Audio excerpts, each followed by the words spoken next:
আমাদের মধ্যে উপস্থিত হয়ে গেছে আমি অনেকে বলবো রাস্তাটা ক্লিয়ার করতে আমরা সরাসরি ম্যাডামকে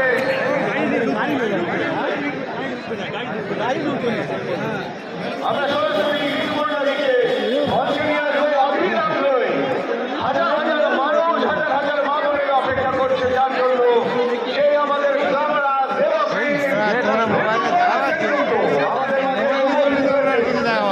আপনারা জানেন উদ্বোধনী অনুষ্ঠানে বিশেষ কারণে আসতে পারেনি, কিন্তু তিনি কথা দিয়েছিলেন আমি আসবো।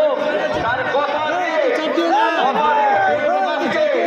দেবঙ্গা উৎসব ও বইমেলার ষষ্ঠ দিনের মঞ্চে ঋতুপর্ণা সেনগুপ্ত।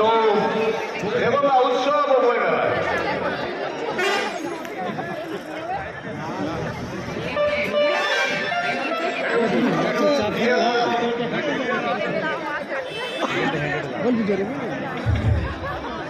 আপনার পিছনে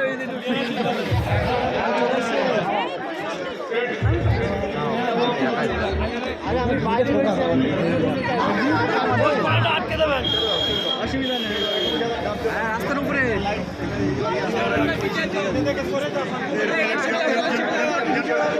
আমাদের চলচ্চিত্র জগতে